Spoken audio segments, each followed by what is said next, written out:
But give me 4 reasons, let's come together for 4 reasons why the enemy started the war on October the 7th, and what we can learn from it for the sake of Yom Yerushalayim. Okay? 4 reasons. What's the simplest reason of them all? What's the reason that they started the war on October 7th? Go ahead. The most basic. Go ahead. Yafet. Perfect. Exactly right. What's your name, sorry? Gail. Gail says that the reason that they started the war was because Jews were not united. There was divisiveness in the Jewish people, especially because of the judicial reform. Doesn't matter what side you're on that issue. The fact is that there was a tremendous division in the Jewish people, right? However, everybody will agree to that. Nobody disagrees with it. There was a strong divide. And we know that Hamas has said that one of the reasons that they attacked is because they sensed that the Jewish people were in a divided state of affairs. They've said it. That's not. They've said it in interrogations. Not only that, if you go to, you guys go on Twitter sometimes. Have you been on Twitter? Check out Khomeini. Check out this guy. If you want to see like a modern day Hitler, this guy every day obsessively tweets about Israel. And his tweeting is that his main contention is Israel's falling apart from within. That's his main contention. It is a society that is crumbling from within and is going to lose to us.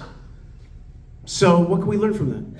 Gail, go ahead. What are you going to say? No, I was going to give you the second. Hold on, we're not there yet. My question to you is, what can we learn from this messaging that Hamas said to us that divisiveness is what caused them to make war with us? A house united cannot stand. Okay, you use it in Jewish words. That's in the good Lincoln words. And what about Jewish words? Right, Achdut. B'yachad natzach. Achdut, Jewish Achdut. What is Jewish Achdut? I want to tell you something. Me being here right now is also part of Jewish Achdut. The fact that I'm here in Palm Beach Synagogue in Non Yerushalayim also means that I've come here to be to come to unite myself with you and you with me, and that when the shul, when Palm Beach Synagogue comes to Yerushalayim, or where they came to the hilltops next to Efrat where I live and work, that's also Achdut. We do a lot to keep ourselves united across this Atlantic divide, and of course we could use more unity in Israel. We have to have civil discourse. Just because we disagree doesn't mean that we, can't love each other. Our whole book, the central book of Judaism, is the Talmud, which is a book of Jewish argumentation. We're arguing with each other in this tome after tome. So clearly we know how to work with disagreement.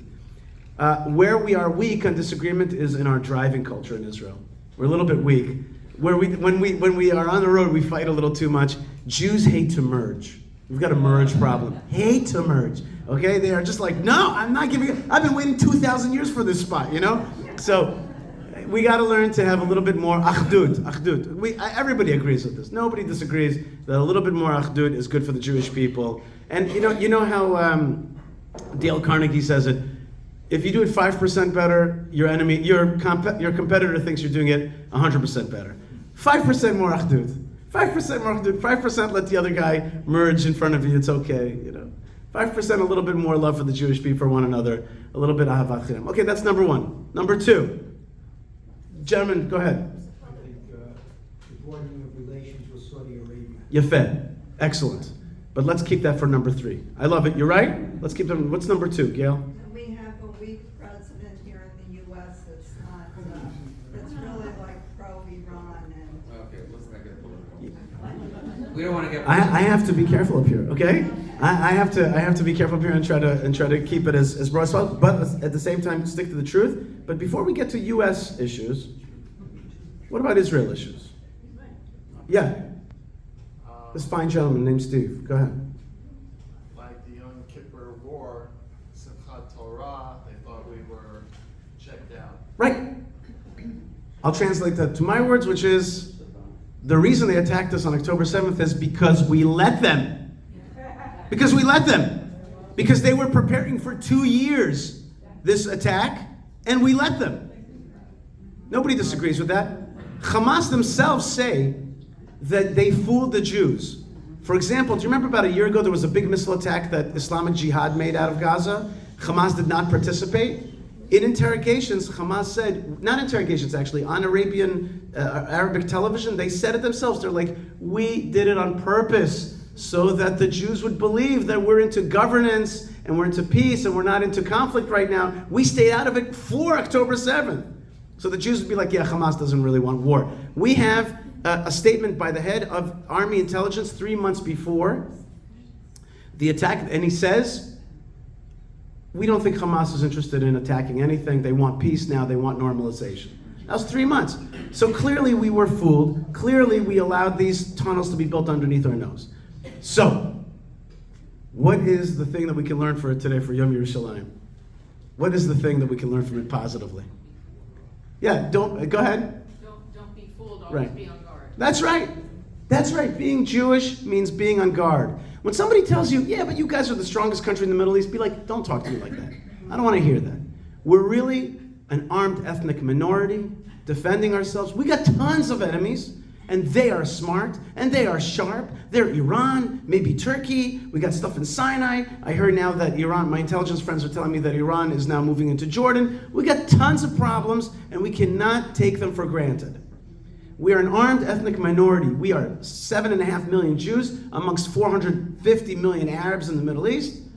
And we are an armed ethnic minority, and we cannot take it for granted. We cannot be suckers. Go ahead, sir.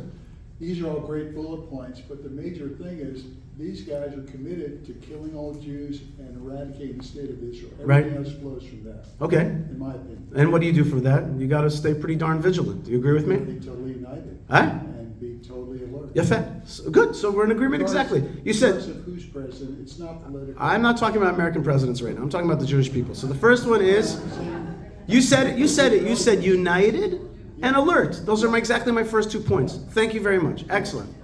All right, so wait, I just don't want to go too fast here. Let's let the thing sink in. Where are they getting their protection from? Where are they getting their guns to protect themselves? Who's going to give it to them? Who? The Jews? Who's going to give them? Are you talking about the Israelis? Who? Who are you referring to? Israel. Us, Israel? Yeah, where are they going to get all their protection and their armament from? We'll get to that in a second. I'll get to it. Thank you. All questions are fun, and really, I appreciate that question. An important one. Let's get to it in just a second. Let me finish off my bullet points, okay?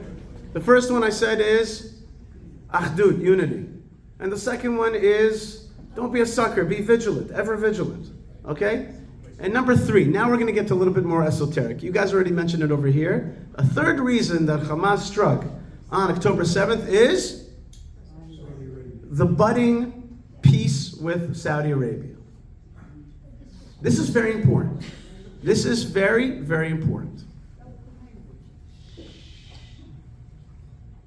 Saudi Arabia has been an enemy of Israel for a long time. They've exported Wahhabism. They're a dangerous lot. But there's new winds. There's a guy named Mohammed bin Salman. I'm not saying I want him to marry my daughter, but I am saying that he has a different mindset. It's known. He wants to liberalize for women, for other things in Saudi Arabia. He wants a future. He wants to build this city called Neom. I have a friend, a Jewish friend, who has bought property in Riyadh from the Syrian community. They know what they're doing over there. He says to me, Riyadh is beautiful, it's welcoming, and we know that the king already took serious steps to welcome Israel underneath a kind of an understanding. How do we know that? Do you remember what was the big step?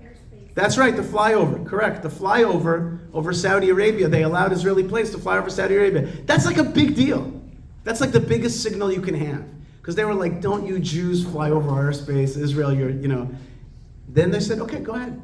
We're changing our tunes. Huh? They want to make money, and he figured out how to, forget about coming after the Jews, the son, Prince figured out how to make money.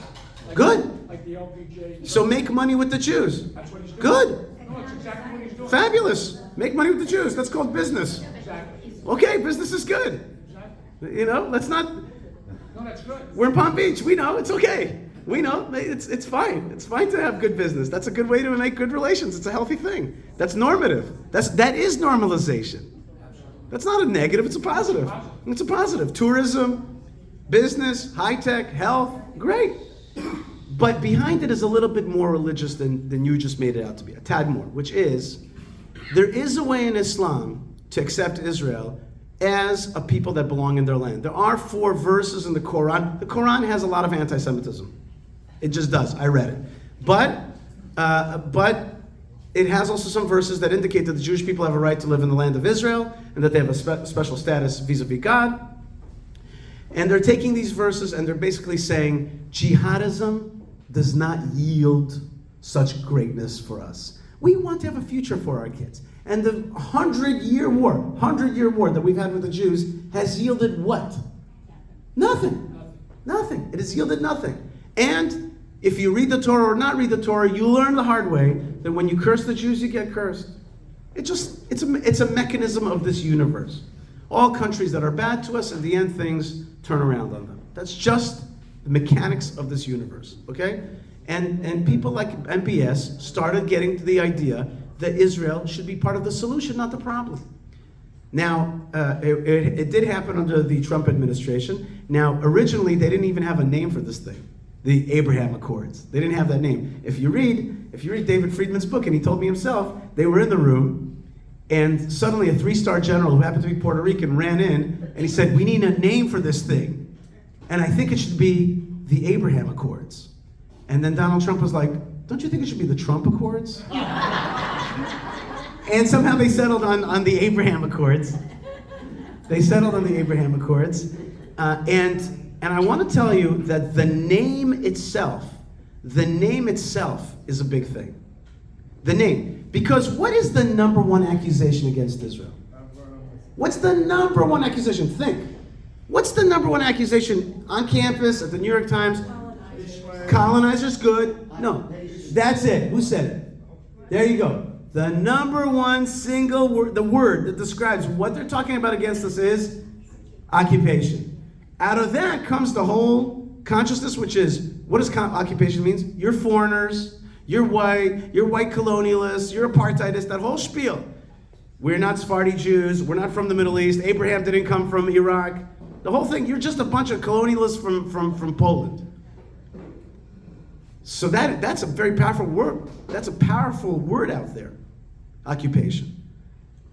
The word Abraham Accords is exactly the opposite. It says, you are an indigenous people. You're from this land. You're an ancient people. And in fact, we, the Arabs, and you share something. Abraham. In general, by the way, I got to tell you, going around the world, speaking to Arabs, speaking to Jews, speaking to Christians, Abraham is a winning brand. I'm telling you, I was just in Tennessee speaking at a big pro-Israel conference of Bible lovers from the nations, and Abraham. You could speak with the Arabs, speak about Abraham. It does something to them. Ibrahim, okay? They say Ibrahim Rasul Allah. Abraham is the friend of Allah. Abraham Khalil Allah, right? He's the lover of Allah. And that is a brand that works. In any case, the Abraham Accords is that word is a solution. Okay, what do we learn from that? So, the Hamas wanted to stop this process. Why? Because Saudi Arabia is like Islam. It's like the heart of Islam. They control Mecca and Medina. And now these guys are going to kosher the Jews? That's just anathema. Must stop that. And so they went out of their way to stop that process. Isn't it Iran that is really again? I mean, Hamas is just... Hamas is not exactly Iran, but they're funded by Iran. They're also... So it's Iran saying to Hamas when to... Correct. But I'm absolutely. It's really Iran, by the way, just parenthetically, I want to tell you something, which is, we got to take our enemies more seriously. Especially Persians. Don't mess with them. They're smart. Don't think that they're dummies. And they're tightening their proxy war against us in Gaza, in South Lebanon, and now also in Jordan, and on campus in different places here and these kind of things. They're also part of that. They're smart. They're working. If anything, I think, maybe I'll say this now, I was going to say at the end, October 7th, most important thing that we've got to learn is we've got to wake up. We got to wake up and shake off the cobwebs and stop thinking that everything is hunky-dory, and we got to get a little bit more, things need to be done for our peoplehood and for the youth. We got to be a little bit more awake. Okay, but the point is that the Abraham Accords was something that they wanted to stop. That's all I'm trying to say. So what is the answer then? What is the thing that we learn from that? If the Hamas and folks wanted to stop the Abraham Accords, what's the answer? More Abraham Accords. More Abraham Accords. Abraham Accords is beautiful. A lot of times, I speak at a lot of places, also on the, I'm on one side of the political aisle, I speak on the other side of the political aisle a lot, in Israel. And they always say to me at the end, what's your vision for peace? You have a vision for peace? I'm like, yeah, of course we have a vision for peace. It's simple. It's common sense. A Jewish Israel on its homeland, surrounded by Arabs on their homelands, working together for a better region. Jewish people on its land, on all of its land, on Arabs on their land, working together for a better region. That's called the Abraham Accords. And when people tell me that it's a good idea to cut Israel in two, I ask them, what about Taiwan? Maybe the way Taiwan can make peace with China is maybe we should cut that little island and give half of it to China, and then there'll be peace. And everybody knows that that's absurd, right? It's like a joke. You can't cut Taiwan in half, give it to giant China and have peace there. You got to hold on to your own. By the way, I was once in Washington, D.C., and I met with a lobbyist from the Kurdish autonomous region of Iraq, northern Iraq. So we were talking, we were amongst a lot of people. And you know who doesn't like the Kurds? The Iranians, the Turks, the Syrians, and the Iraqis. They don't like the Kurds. So he happened to be dealing with the Iranian side. And I said to him, you know your problem is, if you want peace, all you have to do is give a piece of Kurdistan to Iran and you'll have peace. And him and I just spontaneously burst out laughing like, what a joke.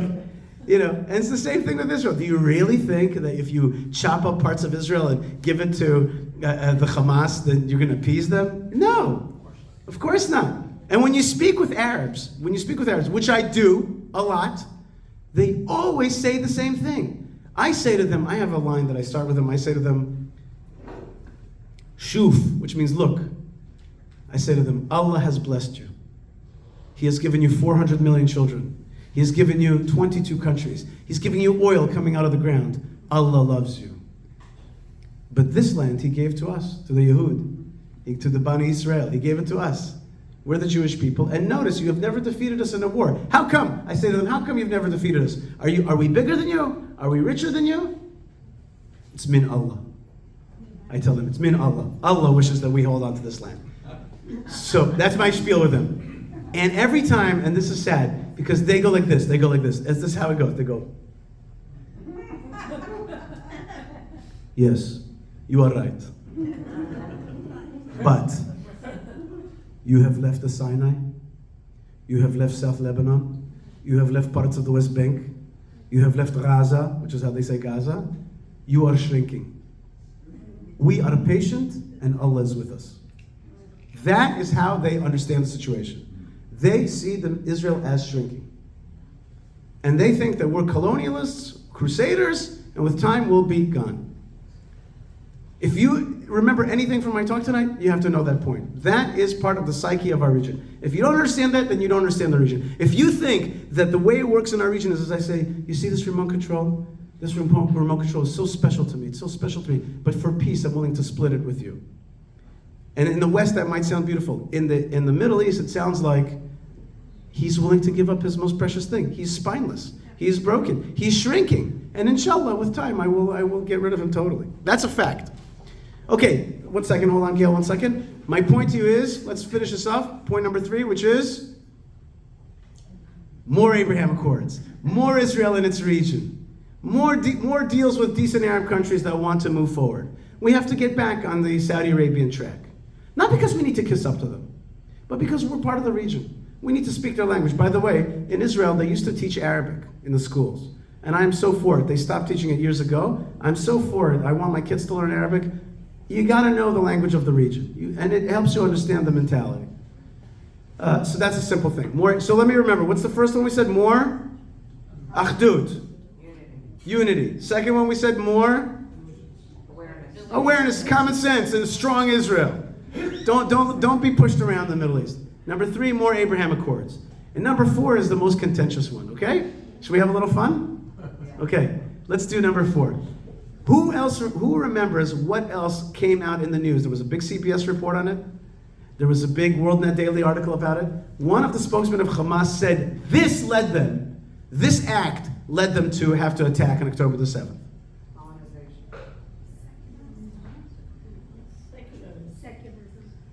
That's part of division. That's part of Israel's. Yeah. No, there was an act. Something happened. Music festival? No, that definitely was something that made them wanna. That was a bait for them. But there was something else. Yes, sir. They knew the world would react on social media. That's part of their preparedness, which they did a great job. And I'm not going to talk about that, but they did a great job preparing the campuses and social media for this war. But no, I'm saying what triggered? There was one more thing that triggered. You have had to catch it because it kind of went past the news. I made a video about it. Yeah? Weren't there less troops in that area? Not really. On it? Nah, a little bit, yeah. No, that was a tactical thing. All right, I'll tell you. 5 red cows flew from Texas to Israel, to Shiloh. These Gentiles, lovers of Israel, people who I know by name, down in Texas, decided that they want to help the Jews have these red heifers. Red heifers are used in purification process. Purification from what? From the energy of death, in order so that we can ascend the Temple Mount and work on the temple. So there's these guys, pro-Israel Gentiles. They flew 5 red heifers, not for the purpose so much of actually fulfilling it, but for people to see it and touch it and see how real it is. Hamas spokesmen were on their news channel saying, like, we got to stop this. We got to stop this. The Jews want the temple. They mean it.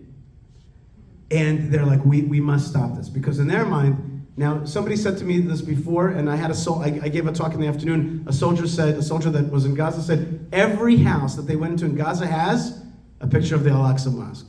Every single house. And they call it the Al-Aqsa Flood. So in their mind, what is this thing all about? It's all about Yerushalayim.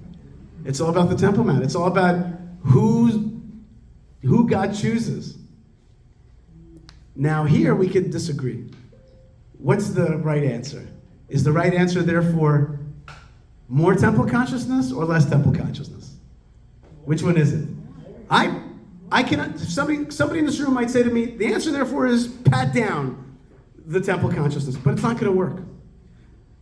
The way to do it is to be loud and proud. And in fact, I have a little gift for the rabbi. I have a little gift. See, my wife makes these things, which is a little. This is a little ephod. What is it called? A little. Yeah, the vest with the breastplate, right? For your wine bottle, okay? And it's got a little temple. It's got a little temple patch on it. Soldiers love this temple patch. Soldiers have 2 patches that they love. One is Mashiach, and the other one is this temple patch. So here you go, Rabbi. Vakasha, it's for you, for your wine. Vakasha. Yofi. Okay, so we're finishing up right now by saying like this. 1, more achdut. 2, don't be a sucker, be strong. 3, more Abraham Accords, more rooted in its region, the opposite of occupation. We have to be indigenous to this land. And number 4, I think that at the end, huh? What? More cows, that's right. Or we like to say red cow now. Okay, that's what we say. Yeah. What do you make of the fact that October 7th is Putin's birthday? Ooh. So Rabbi asked, what do I make of the fact that October 7th is Putin's birthday? But it was also Shabbos, and it was also Simchas Torah. And do you think there's a connection there? You know, I'll tell you the truth. I do think, in all seriousness, that there are forces that have worked for a long time to conspire against us. I think that this has been a serious plan. Putin, I don't know about that. Maybe that's just a coincidence. I don't know. But I think that we have to understand that our enemies are not playing around. They have thought about this seriously. They waited, and they also prepared the campuses. They prepared the media. They had an army of keyboard warriors in Russia, in China, in Iran. They had an army of Qatari-funded campuses here in America, ready to explode the next day. The protests were the next day. So they knew what they were doing, and they wanted to use the international pressure, the campus pressure, the media pressure, to get Israel to basically not fight fully, which I think, by the way, in part is what happened. I don't think Israel has fought this war. Let's put it this way. We've been fighting for 7 months over a sandbox that we haven't defeated yet. So it's obvious that we haven't been, at total full force. That's obvious. And what I just said now is not something you can disagree with. Israelis on the left and the right agree that we have not fought this war in a decisive fashion. Because of the United States? Partially. That's a fact. Generals have told me that. Right. That's not a left-right issue. Generals have told me that American army folks or American Pentagon folks in Israeli decision-making are slowing down the robustness of the war. But also it was not robust. It should have been robust from day one. The United Nations knew about it because they had their on top of the tunnel, so they knew. UNRWA is a terror organization. By the way, Baruch Hashem, finally the state of Israel is kicking out UNRWA from Jerusalem. That's a beautiful thing. Common sense stuff. And Yerushalayim is going to be a better place without UNRWA, which is a terror organization, just with a liberal veneer. It's a terrorist organization, sir. Egypt Yeah. is a big part of the whole. Nachon me'od. There's all the tunnels, and they're playing as if they are friends, and meanwhile they're letting all the weapons, trucks, and everything right to the tunnels to Rafah. Absolutely. Why is Israel so quiet about it until today? Why? Because people that made these peace deals and gave away our land don't want to look bad, and they don't want to look like they missed totally this intelligence fiasco, No, we know that. and so that's why they're quiet about it. But Egypt is a player. Guys, every place that we have left, every single place has become a place of the cancer against us. I actually didn't want to talk about this too much because I think it's a little depressing. But if you think about it, really, Sinai, we gave it away. Now it's tunnels to Gaza. Gaza we gave away has become Hamas. Lebanon, where I served in 1995, is now Hezbollah land. And Jordan is also becoming that right now. So all the places, and of course, we have. I want to say the truth, which is anybody that's in this room has to know that we have to put ourselves in the mindset of girding ourselves for battle for a long term. That's the truth. We have dug ourselves in a certain hole, and we got to come out of it. We got to be strong now. And the point of my words is, God forbid, not to depress anybody. It's to say, listen, this is the situation. Let's look at it, and it's time to face it and deal with it seriously. So isn't it a lesson not to give away land? That's how I understand it. It took that many years for us to realize. I mean, after Lebanon, they didn't realize it. After. That's how I understand it. And people like myself understand it, that we cannot give away land for peace. We actually have to hold on and be strong. And that's what will also give you peace and also respect in the region. Sir. We can talk about peace from today till tomorrow, the end of the week, the end of the month, until the mindset of the Palestinian people is changed after 76 years of being brainwashed that they have to kill the Jews. What's the answer? The answer is remarkably simple. Here's a story. You want to hear a great story? This happened 2 weeks ago. I was with a group like yourselves. An American synagogue was with me, and I was giving them a tour of the tomb of the patriarchs and matriarchs, the mamas and the papas, Marat Machpelah. And we were there, and I haven't taken. Have I toured Palm Beach Synagogue at Marat Machpelah? No, we did a Fright. You took us to Hebron last trip. Last trip, that's right, okay. Yafe, how was that? Fun? There's nothing, that's right. There's nothing like coming into the tomb of the patriarchs and matriarchs. It's the Marat Machpelah. And everybody that knows me knows that I say it's the tomb of the mamas and papas, not the tomb of the patriarchs. Its whole essence is that it's mothers and fathers together. That's its whole beauty, is that it has mothers and fathers, the founders of our peoplehood. And you can see it as a religious site, as a spiritual site, or as a secular site of Jewish peoplehood. You can see it both ways, and it's a very, very special site, and I have the chud of being there. 1 second, hold on. I'm just telling the story, okay? Here's the story.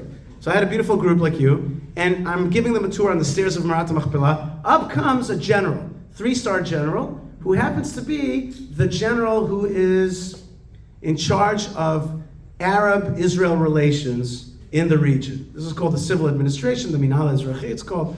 And he's there, and he's a Druze. He's an Arab-speaking, non-Muslim Druze. And he's a 3-star general in the Israeli army. So I asked him impromptu, and he's new in the position to talk with this group. So here's what he says. He says to them, 70% of the so-called Palestinians, the Arabs that live here, 70% of them say to me, says this general, I don't want a Palestinian authority here. I want Israel. PA is garbage. They're corrupt like anything. They're brainwashing our kids. Who needs their garbage?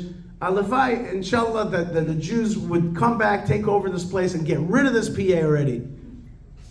And the American Jews were they were like, wow. And he says, I'm telling you, they talk to me in Arabic, that's what they tell me. And I can tell you that he's right. There's many that say that. So 10 minutes later, we're at lunch, and a different speaker comes in. He says, polls show that 70% of the Arabs living in Judea and Samaria, the Palestinians, are in favor of the October 7th attacks, in favor of Hamas. And in fact, I can tell you that Arabs tell me that amongst the youth in Hebron, Hamas is riding high. Everybody wants to be like Hamas. So the American Jews said to me, no, which one is it?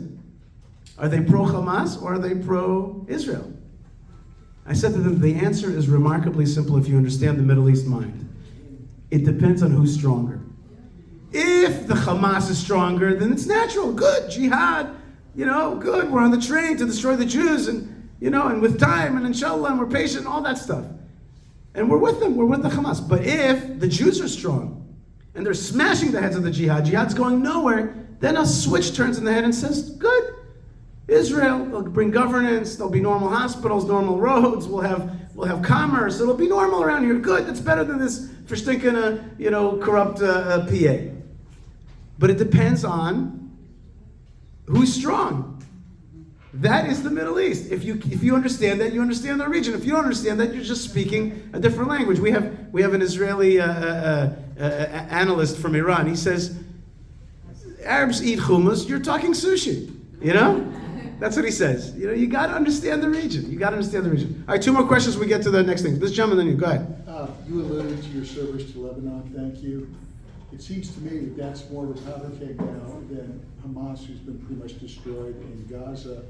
And John Bolton was here in his thought leadership, and he was great. How was that? It was good? He says, yes, this all starts and ends with Iran's sponsorship of all these. He's such a smart dude. It's nice that he was here for you guys. What do you think about that, and what do you think the threat is to Lebanon? I'll repeat it.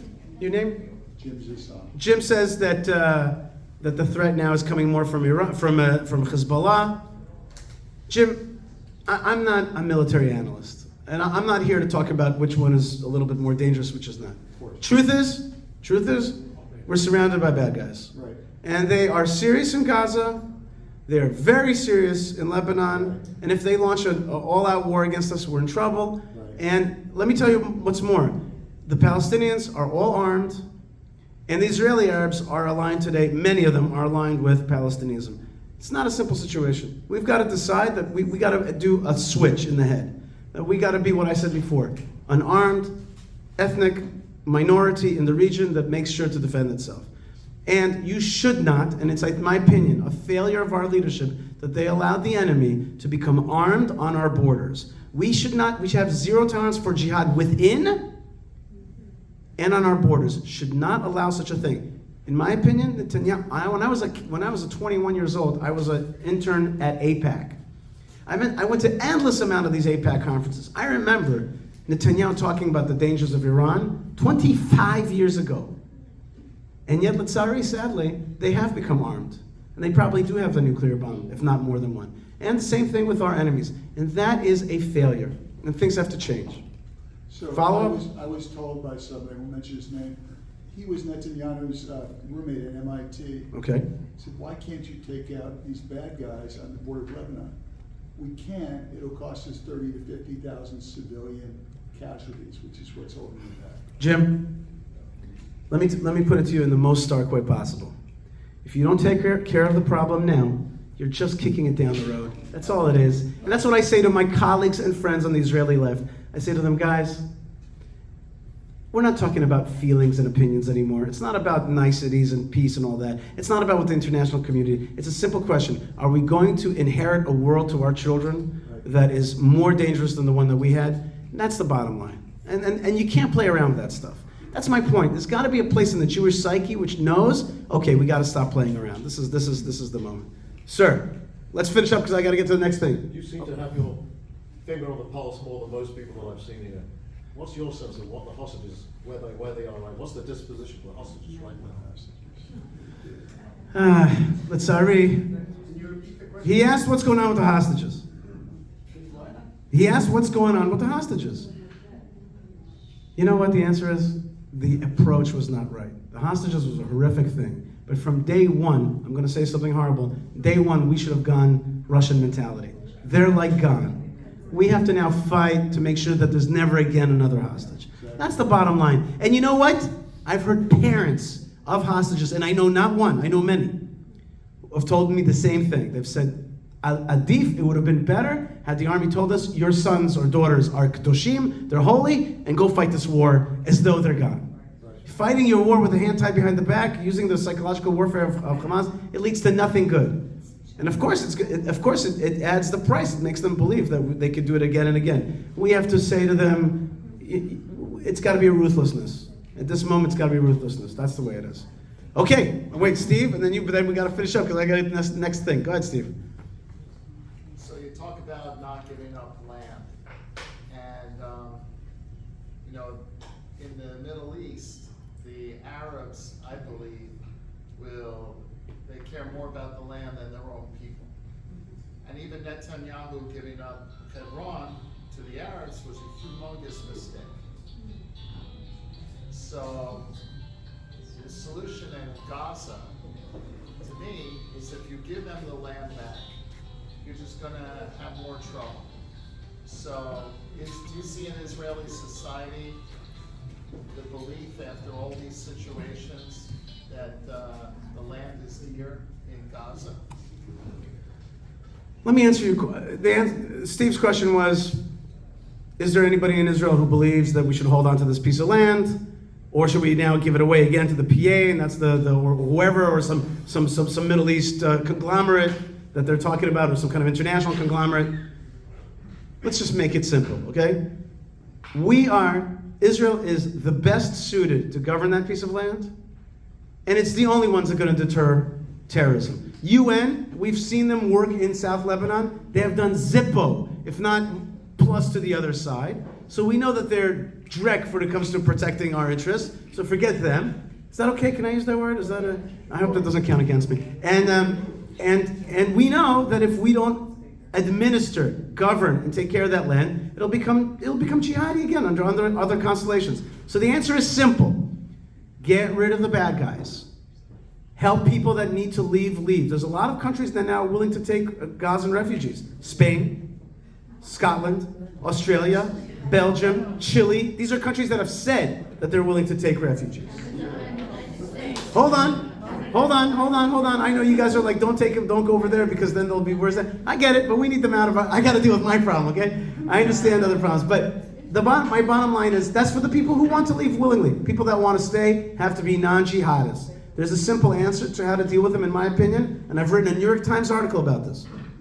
In 2016, I published an article called It was called A Settler's Vision for the Future of Israel, and it outlined 5 alternatives to the two-state solution. It was a very serious article, if I can say so, and one of them, it explains that we have to have residency as an option for Arabs that want to stay in Israel and continue to live. Non-jihadists, pro-Israel Arabs have to get residency in places like Gaza, and generally, but okay. And that's the way forward. If Israel does not control that land, all we're doing is kicking the can down the road again and again and again. It's time to make a switch. That was a horrific thing. I was there in 2005 when our own government kicked us out. What were we fighting? Were we saying to them, if you kick us out of Gaza, Hashem is going to be angry. This is where Yitzchak lived. We got to live on this land because it's Hashem said and the Torah said. No.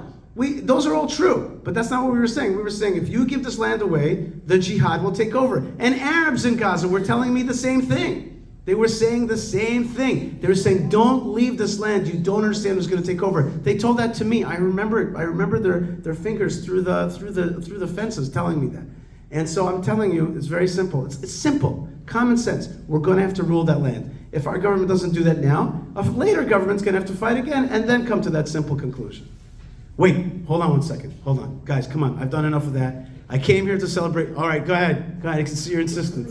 What's your name? Richard. Yeah, Richard. In Dershowitz' new book, he said that if you put Israel into the corner, they'll nuke out Iran. Do you believe that to be true? Richard asked whether Israel would use a nuclear bomb that I've heard from foreign sources we may have. You know, Richard, can I tell you something? That's a non-question to me. Because we have done so many things to have allowed this thing to grow. I'm just saying they push him into the corner. Maybe. Okay. Maybe. You know that in 1973 in the Yom Kippur War, supposedly nuclear weapons were already in the air. And that Nixon kind of like said, bring them down and I'll help you, that kind of thing. But if we go there, we're already far gone. That's the problem.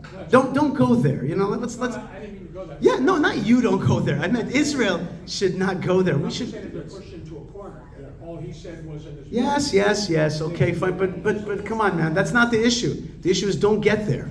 Don't get to that point. Preempt it. Pop the zit before he gets big. You know what I'm saying? Don't let these things become giant problems. They don't have a choice. Okay, if we don't have a choice, of course we're here to survive. Can I say something? Yes, ma'am. Isn't it, I mean, no. Okay, I have to cut you off. You got it. Shh, okay, here we go. Sorry, I love you guys. We'll talk afterwards some more. And I want to bless you very much, and thank you very much. And I want to bless the synagogue.